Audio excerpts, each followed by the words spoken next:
Mayap-ayabak po kay kayungan.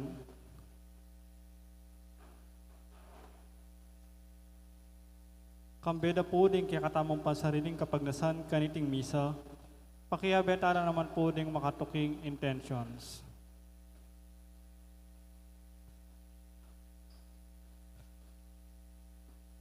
Ing kapasalamatan na po din kaya katamong muli sponsors, para king kapitong Aldon Novenaryong pamagsadyo para king kapyasa ng Kristong Hari, di Sister Annalisa Malyari, Sister Emerita Lumba, at Sister Marisa Ong. Antimuring kapasalamatan dari Rose Ann Roque, Vilma Basilio, Sally Francisco Seller and family, Chris and Rona Gomez and family, Jose Pepe Ison, Mayor Ruding Gonzales and family. Kapasalamatan da naman ding magmonso si King Aldodang Kibaitan,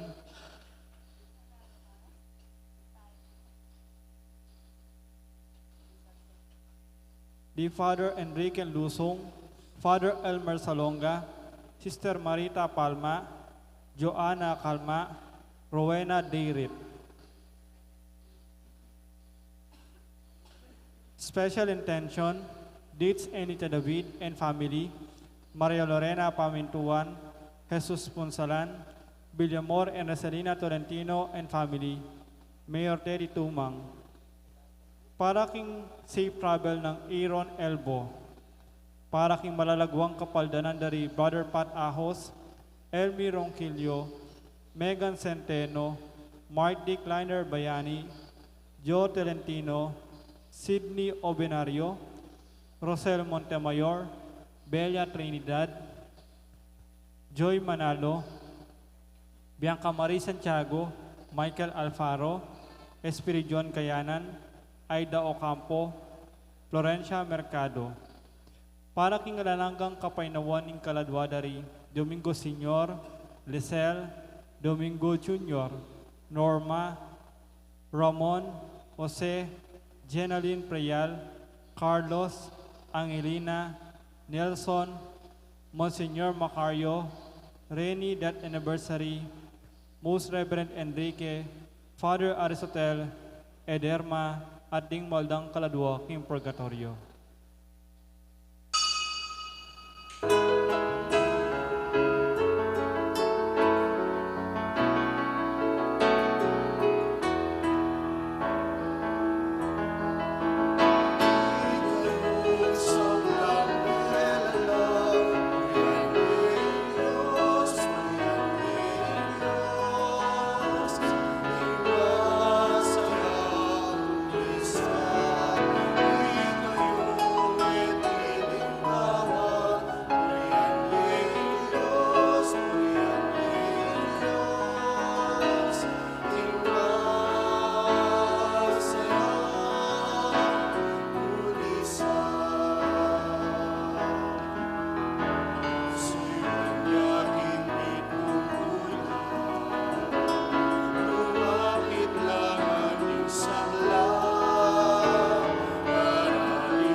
Kinagyuning ipampo ng anakan po ng Banal Espiritu, ang grasya ng ginutang Yesu Kristo, yung lugod na ng Diyos, ating pamakyago ng Banal Espiritu, mantabi kay kaingan, may payaba, kay kaingan po. At palapitan na po kayong pamupos ng kakatang kalendang liturhikal, at kanya Domingo yung selebrasyon ng Kristong Hari, at atyutan na kayong pitong pamagsadya. Tamo para kaniti. At bang kanita bebe tayong matampang nga pagmasusyan si siyang tala pareng kasalanan tamot, manyad tawad at pakalulu king hapong gina.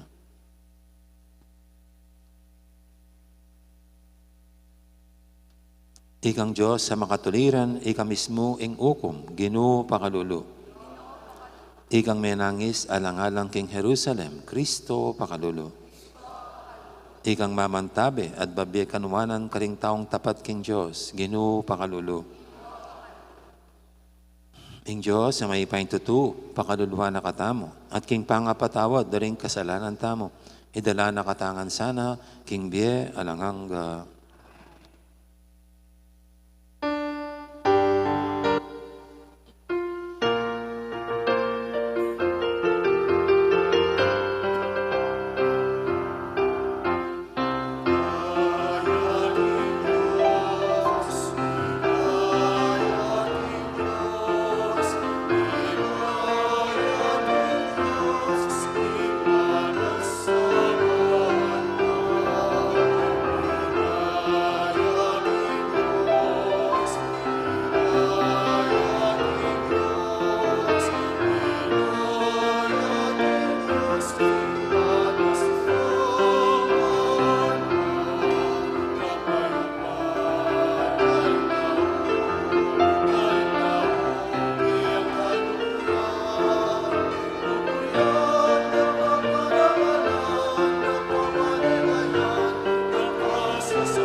Manalangin tamo. King kasalpantayan ng lugod, adwan mikeka o ipa, ingingatan ming pamilya mong makatipon nga ni Keti. King kekang pakalulu at malugod aganaka, alaking pamisip ay mo pinsinan, alaking luwang emo pilisan, alaking tulang emo belikdan. Kapamilatan ding panalangin ng Jesus, ing kanuwanan ng pengako mo, karing maluka, king espiritu, tayra na kesa ng pahinturo, king pibandyan mo, karing banwa. Itiadan mi, kapamilatan ng ginuming Jesucristo ang anak mo, ang mabibi at magali kambe mo at ng banal espiritu, metong mo king panga Diyos, manggaman king alanganga.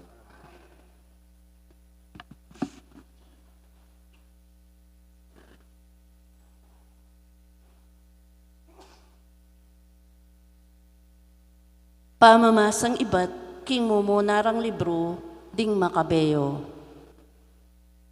Ding opisyal ning ari, ami panibalan king pamipatupad, king pamainggulot king relihiyon, di natanglaking balening mo din, barong padaunan sakripisyo. Ding kerak lang karing Israelito memintula karelo, dapat imatatyas ang poding anak ng lalaki, di nayulo.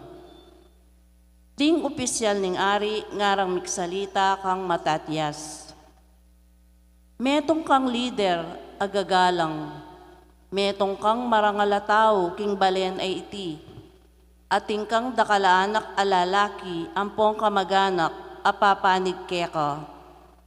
Ika ing sukat manimunang lumapit keni at kumompormi king dekreto ning ari.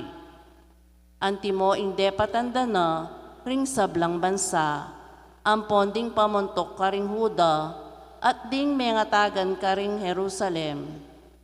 Ika ang poding anak mo, mabilang ko kanita karing kakaluguran ning ari, at tanggap kong dakalaginto ang pompilak at miyayaliwa panggalal. Dapot imatatyas nga ng mekibat king masikan asiwala. Agyang ding sablang bansa ang mabibiye king sasakupan ning ari mamintula keya. Ing balang metong painggulot ya king relihiyon ding pipumpunana at kumompormi ya karing utos ning ari. Ako, ding anak kong lalaki at ding kamag-anak ko, manatili kay pamuring tutupad, king kasunduan at engwanan daring kaya kaming pipumpunan. E nasa paintulot ning banwa, ing kami, painggulot kami, king batas at karing kayang kautusan. Tungkol naman karing utos ning ari, sasabihan kong matimid, e kami maminto kareti. E kami lisya di takmuman king sarili ming relihiyon, maging king wanan o king kailiman. Kabod ayari ng sinabing Matatias iti, ing metong a Hudyo, king akakit daring sabla, linapit ya king arap, ban magdaon sakripisyo king altar karing mudin, agpang king aduaning kautusaning ari. Inyang ikit ng Matatias iti, mi kalukuya pigagap, metagkilya kabiluga ng pangatao, at bignos na ingkasbu ng mitmong katuliran. Delusungane iting tao at pete ne king mismong altar. Pete niya naman itang opisyal at iburaning ari aatyo ka rin, banang ipapatupad ing pamidaon sakripisyo at lesak na pati ing altar. Makanya ng pepakit Matatias ing malasakit na para king batas. Kalupanitang gewa ng Fineskang Sambri, anak ng Salom. Kay ba't na nito, Matatias linibot siya king kabilugan na balen, kukulisak na hanggang binit. Ing nino mang ating mikakalukong lugod king batas, at makapanig king kasunduan, lagi ya at tungkiya kanako. Kay ba't na nito, may mundok ne, kambering kayang anak, likwanda ing sablang kayatinanda, king syudad. Ding dakalataong bisang mibyebye king kabanalan, dinulong la king ilang, at karin la menoknangan. Ing amano ning Ginoo. King mabibye makatuliran, ipakit ko ing magligtas ng upaya ng Diyos.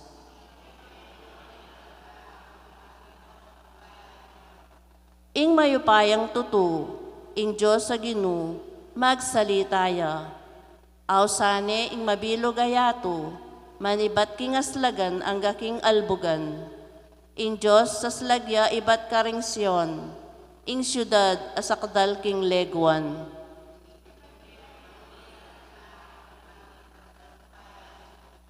Ngano, tipunay nyo laring taong tapat, ing balen ang makikasundo kako, kambening karelang ayin sakripisyo. Ing banwa papasyag na, king ing Diyos makatuliran niya, ya mismo ing ukom.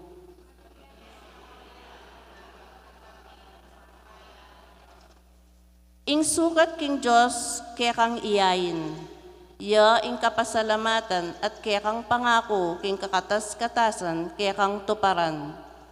King oras ning kekong kaligaligan, Maos ko kako, iligtas da kayo at parangalan niyo ko.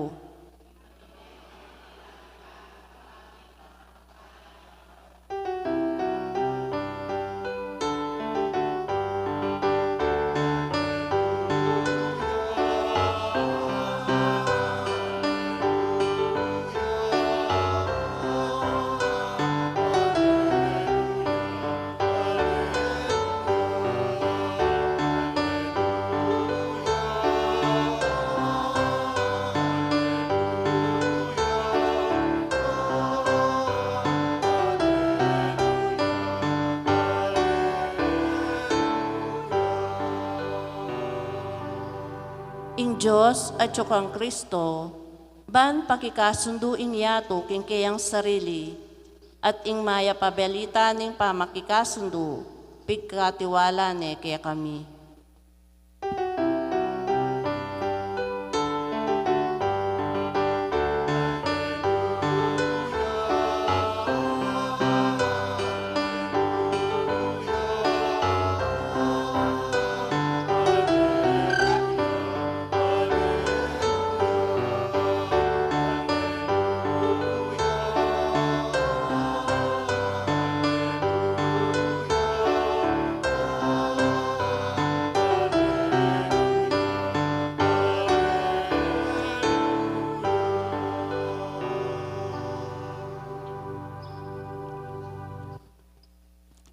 Ang Ginoo manatili kay kayo, pamamasa king maya pabalitag pangkang San Lucas.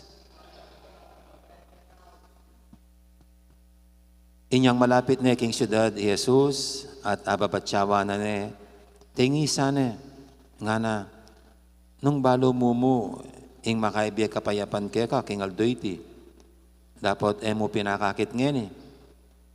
Datang daring aldo, apadurot nanda kang kuta, ring kaya kang kasalang. Kubkubanda ka at lusuban, king misusumangid. Lasakan at lipulan da ka, ampon ding anak mong atsuking lub, ding kaya kang pader.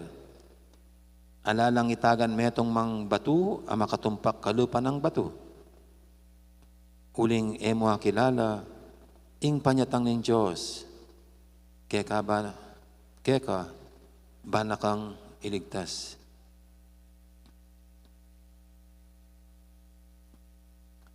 Ing mahip ng balita ni kaya katamong kaligtasan.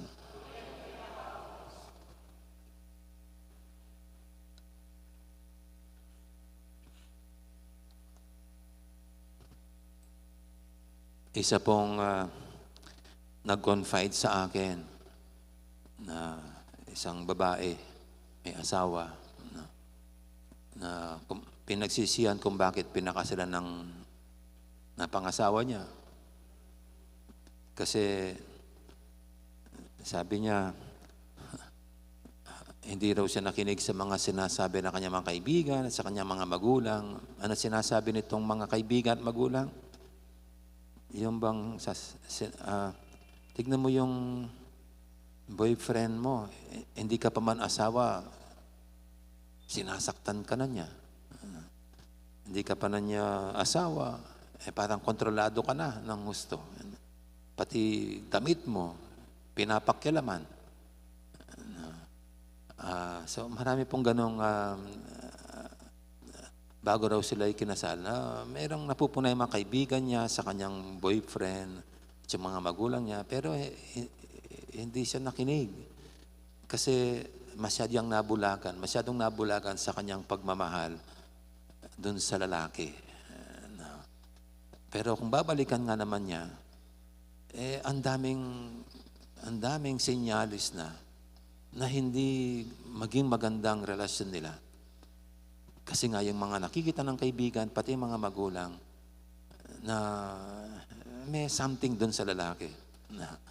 Pero hindi nga siya nakinig, na habang nangyayari yon, masyado siyang babad na maligaya siya na sa lalaki na sinasabi niyang mahal niya. Well, believe it or not, meron nga po bang mga senyales ng kapahamakan? Meron nga bang mga senyales bago mangyari mga kapahamakan? at mga kalamidad, mga disaster sa buhay natin o kaya sa mundo, meron bang mga warnings? Halimbawa, pag darating ang malakas na lindol, meron nga kayong mga warnings. Sabi nila, yung mga naglalabasan yung mga daga, kaya yung mga hayop hindi mapakali, kung totoo man po yung ganyan. O kaya naman, siyempre, pag mga bagyo-bagyo, nandiyan naman ang weather forecaster, mga ngayon sa atin pag-asa, nabibigyan tayo ng babala kung gaano kalakas ang darating na hangin, kung gaano karami ang ulan na ibabagsak nito. So mayroong mga babala. Siguro kahit sa mga aksidente,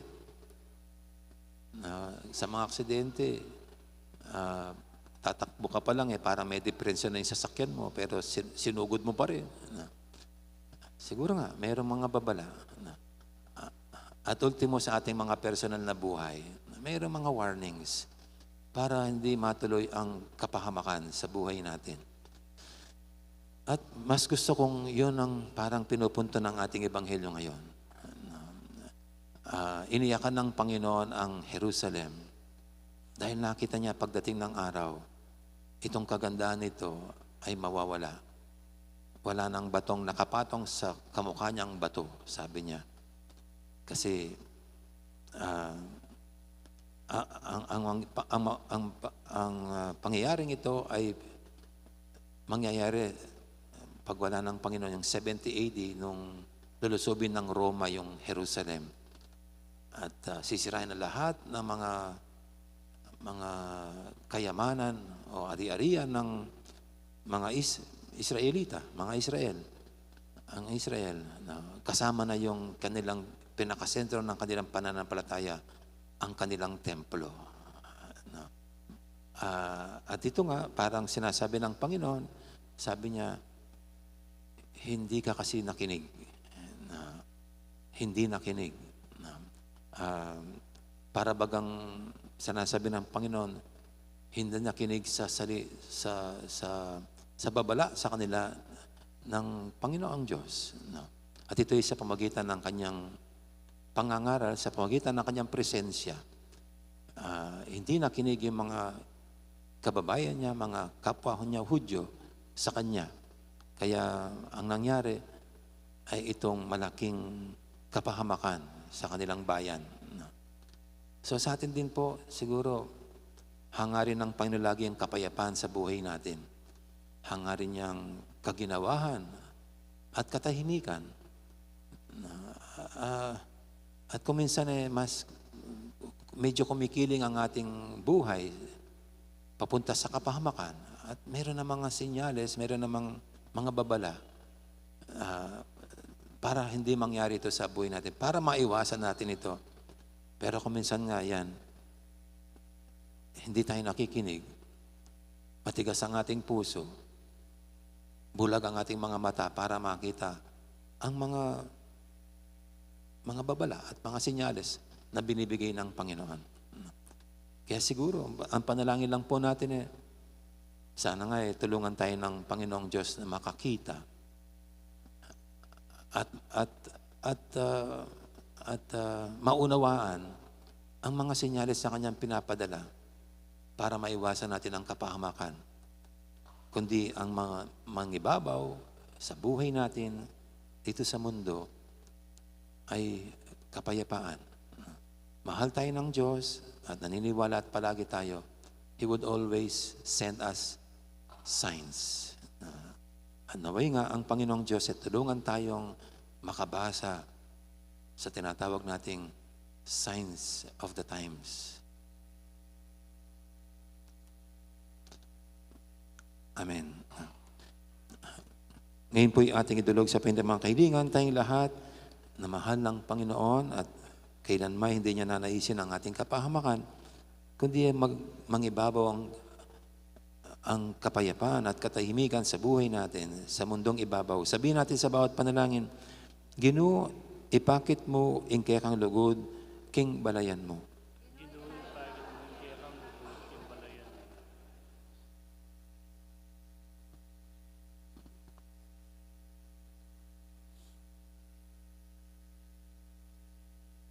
Para kingke kang Santa Iglesia, idayume sa aking sablang dewakan, at padalisayan me kingke kang lugod, ipanalangin mi kaya ka o Ginoo.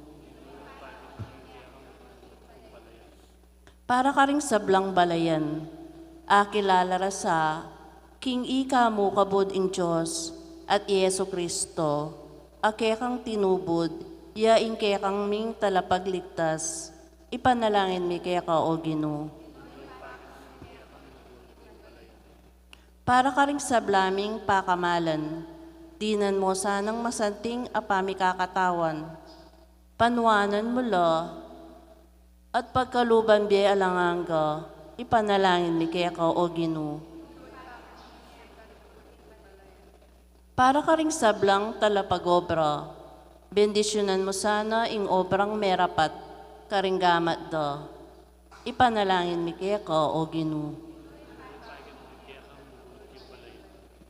Para ka ring sablang mete at miyango biye king aldo iti, ibuklat me sana ing pasbol ning kaya kang pakalulu, at tanggapan mo la king kayarian mo, ipanalangin mi kaya ka o Ginoo. Ngeni aduan taming sarili tang kapagnasan.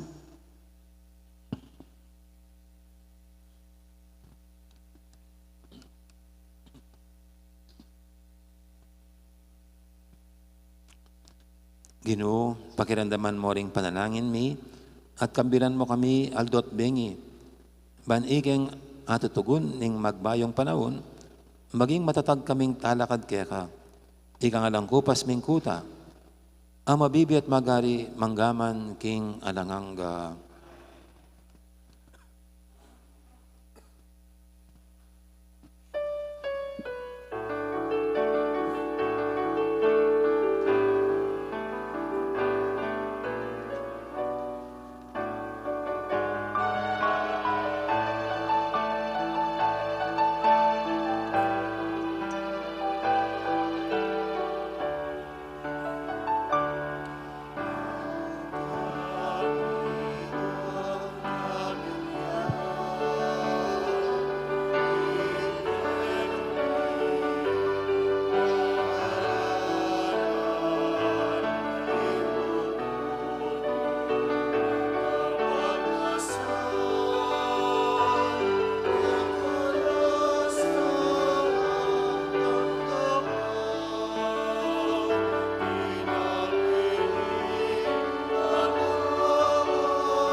Mananayin kay pangamalang kapatid, banting kaya katamong daon, matanggap harapan ng Diyos, si panglubos mayupaya.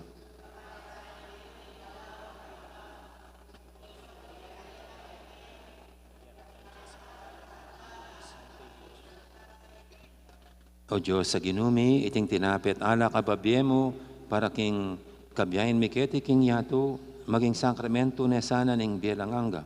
Tiyadan miking kapamilatan ng Kristong ginumi. Ang ginuma natilya kay kayo, yat nayo rin puso yo. Pasalamatan tayong Ginoo at Diyos tamo. Tunepin, karapat dapat at matuli ding pasalamatan dakang parati at numang karino ipa, Diyos king alanganga lubos maipaya, kapamilatan ng Heso Kristong ginumi, king dali sa lugod, pagmasusyan ming kayang kamatayan, king mabiyay kasalpantayan papasyag ming kayang pangasubling mebye, king ganapa kapanaligan panayan ming panyatang ng mitmong kaligayan. Ulinita kamberi sa Blancoro, ring anghel karing banwa, daralit ming kaya kang ligaya lantok ng ngaming babye, kapurian kaya ka.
Tunay kaping banalawi pa, ikaing panibataning sa walang kabanalan, ulinita pagparalampumi, pabanalan mo sa retingayin king Espiritu mo, ban para kaya kami manyari lang katawan at daya, ng ginuming Heso Kristo.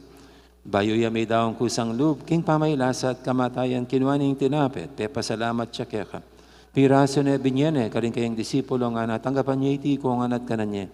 Itiin ka na akong katawan, amidawon, para kaya kayo.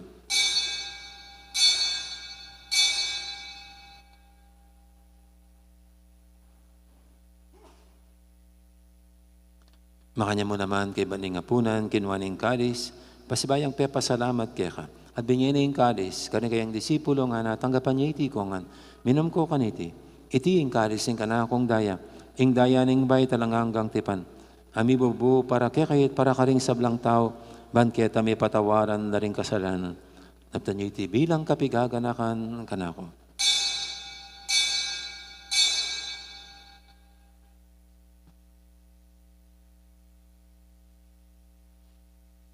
Ipasag tayong misteryo ng kasalpantayanan. Cristo metea,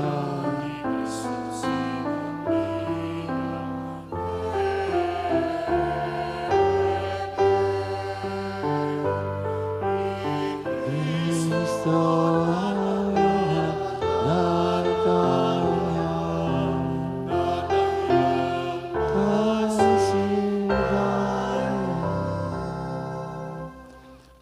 inyang inigaganakan mi oy pa, ing kamatayan at pamanyabli ng may biyaning anak mo, daram niya kaya kaiting tinapin, ing biyating kalis, ing kaligtasan.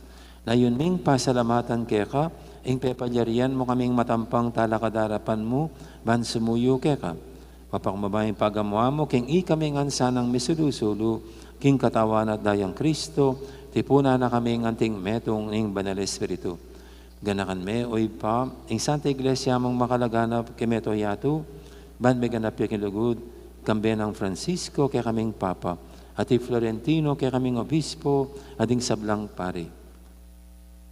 Kim pumapinapinan, katahimikan ganakantan lang ini resab lang pakamalan tamong mayang ubye.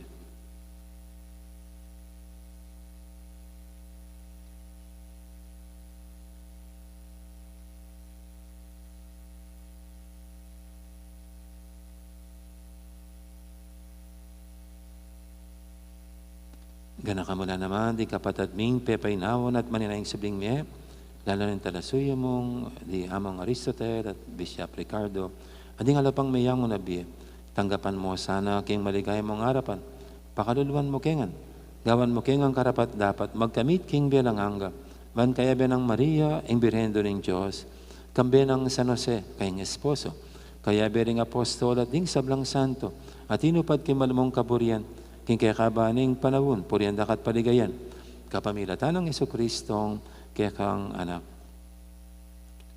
King kapamilatan ng Kristo, kamben at kaya ipangmayupayang tutu, kagumning banal espiritu, pupurian dakat parangalan, manggaman king alangang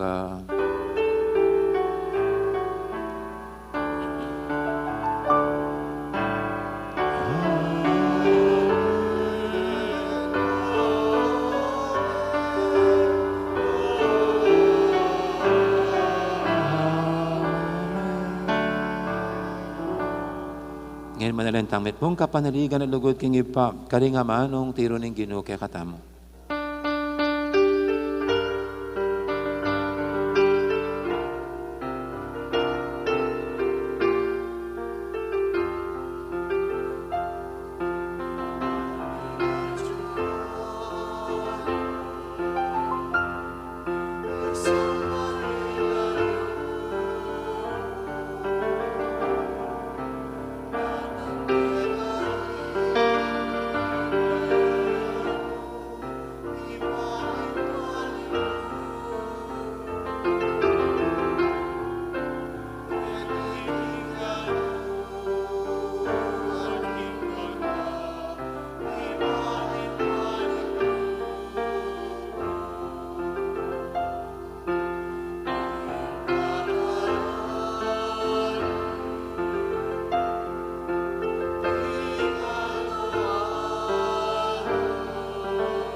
Igabos mo kami o kinukisab lang marok, malugod mong pagkalubing kapayapan king panabun mi, bangking kasawapan ni kaya kang pakadulo, parati kaming mikabos king kasalanan at binigtas kisab lang kaligaligan.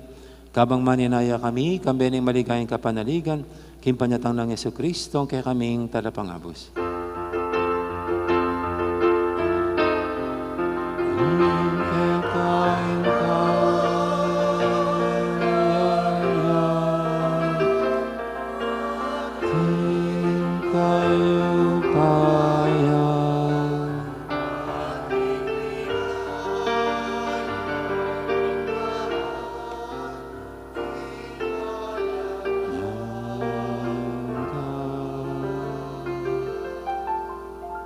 O ginaming Jesucristo, sinabi ka rin kaya kang apostol, ing kapayapan alakwang ko kaya kayo, ing kapayapan ko babiya ko kaya kayo, emo sana babalik dan din kaya kaming kasalanan, naning lawen mo yung kasalpantianan ng kaya kang iglesia.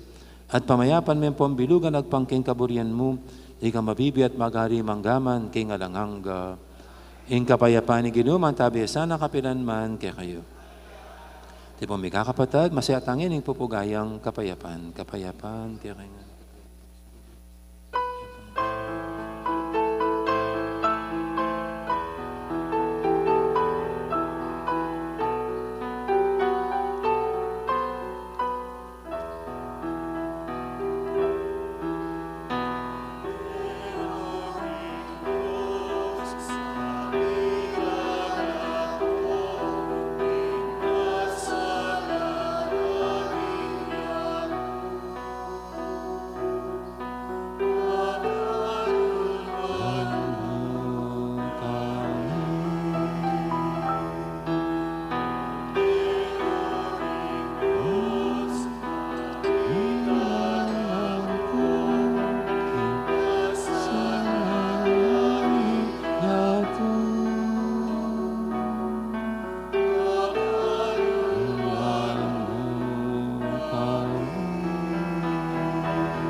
Yang malugod at magalakat ang Ginoo, ning kordero ng Diyos, sa milalako, king kasalanan ning yato, nontang makasadyan tanggap kaya kaniting banal ng komunyon. Ginoo, ek matampang tanggap kaya ka, tapos siya kasmay nga mana mo, kamayap na.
Manalangin tamo.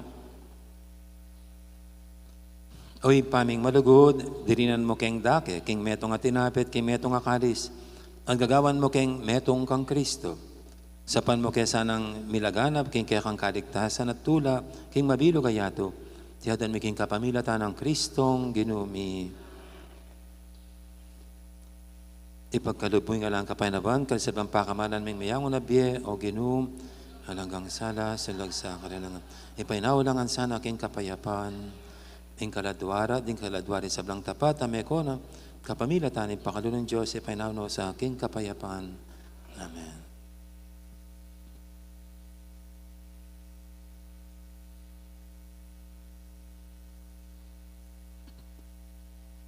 Ang Ginoo manatili kay kayo, at bendisyonan ako nga ng Diyos sa may paintuto, ang Ipa, amponing anak, amponing banal Espiritu, mayari ng kakatang kapag masusyan, umetan ng ini paligay ng Diyos, kapamilatan ding pamibiyabiyeta mo.